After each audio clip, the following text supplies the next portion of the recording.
Episodio 4. Emboscada en Cajamarca.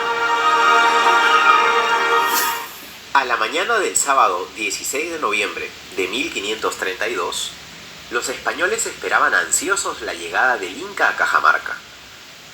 Tal había sido el miedo que los inundaba, que ninguno había podido conciliar el sueño por temor a ser atacados durante la noche. Sin embargo, aún hay desde lo alto de la plaza no se observaba movimiento en el campamento del Inca.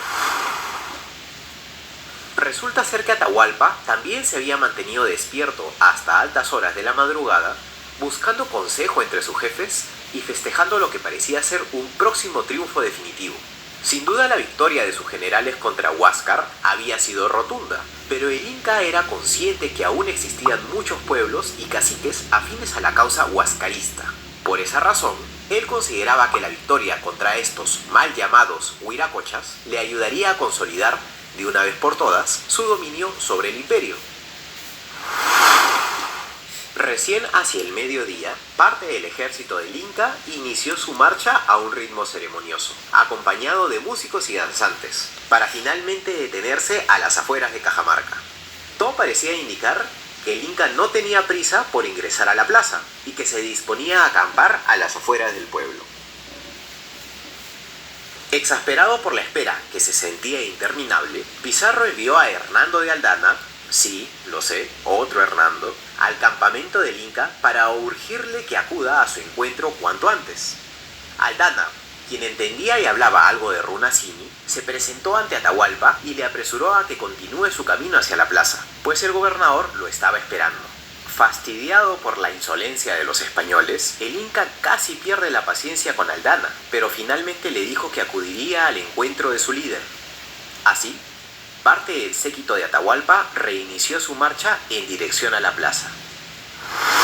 Al caer la tarde, los primeros soldados incas empezaron a entrar a la plaza de Cajamarca, seguidos de las andas de Atahualpa y de otros nobles. Pasados algunos minutos, las fuerzas del Inca ocupaban la totalidad de la plaza sin que un solo español estuviera a la vista. De pronto, un orejón salió al frente del destacamento y clavó delante de la plaza una lanza con el estandarte de Atahualpa. Luego, el Inca les ordenó a los forasteros salir y mostrarse.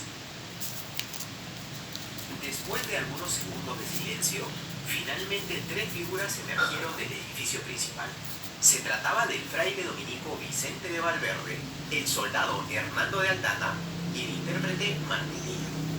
En este punto es conveniente hacer una breve pausa a nuestro relato para aclarar que la presencia de Valverde no era precisamente la de participar de la conquista, sino la de garantizar el cumplimiento del contrato que Pizarro había adquirido con la corona de España y que estipulaba la conversión al cristianismo de todos los pueblos conquistados.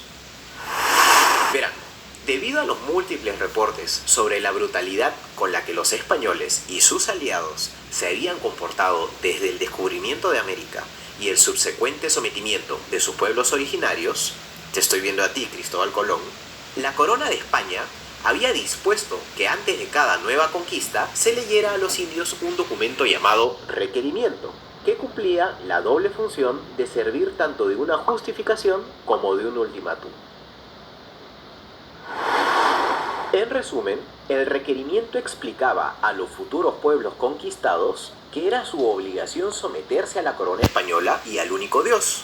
Si luego de escuchar esta información los nativos se negaban a obedecer, entonces toda la violencia que fuera necesaria aplicar estaría justificada hasta garantizar el sometimiento de estos pueblos o su total erradicación. El hecho de que el requerimiento se leyera en español y que los nativos no fueran capaces de entenderlo no importaba. El punto era leerle sus derechos a los indios como medio para lograr el consentimiento de Dios y de la corona de España para todo lo que ocurriera a partir de ese momento. Ahora sí, volvamos a nuestra historia.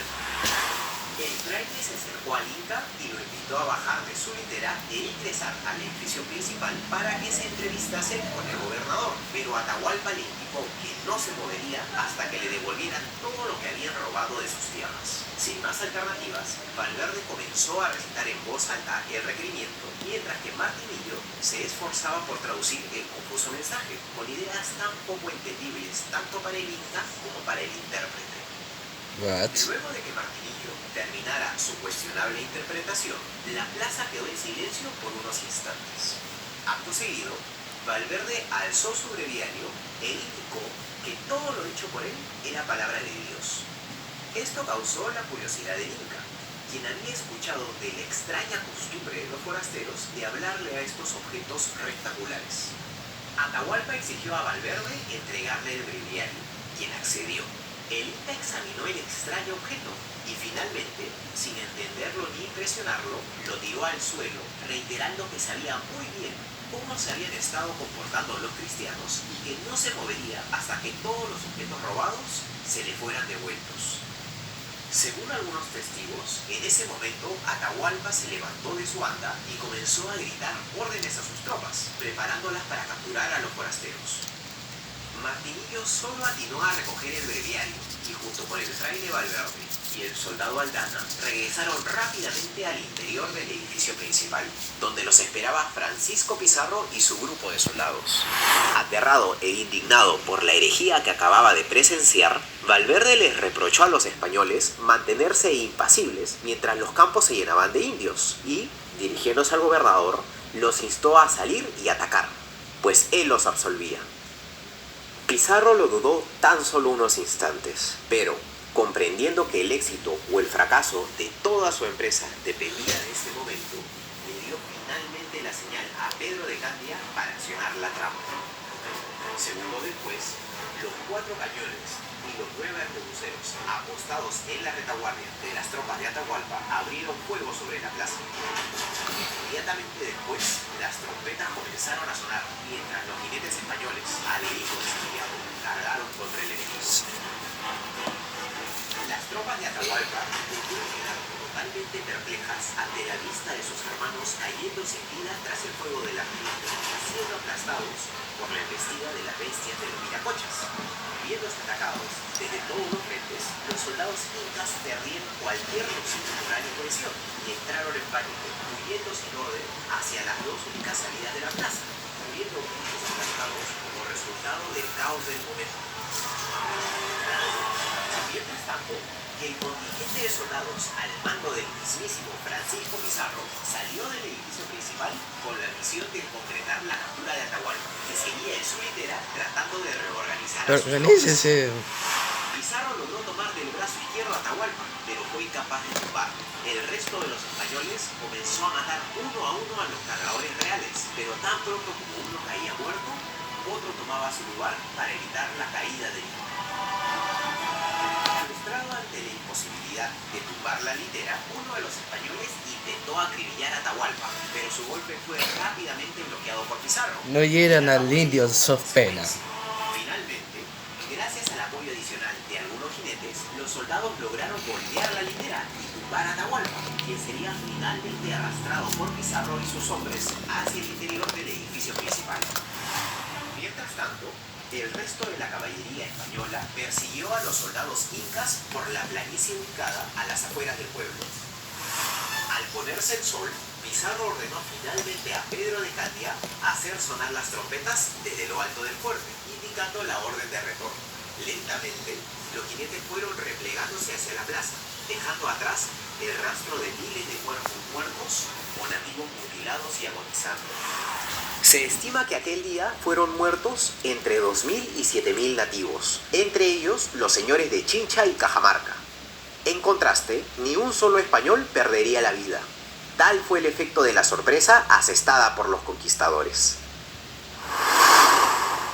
En menos de 2 horas, el imperio incaico había sido decapitado, y Atahualpa, efímero gobernante indiscutible del Tahuantinsuyo, yacía maltrecho, golpeado y empapado de sangre, bajo la mirada fija de su nuevo captor, el gobernador Francisco Pizarro.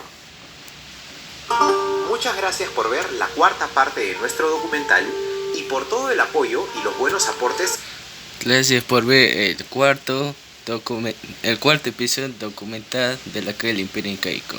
Nos veremos muy pronto.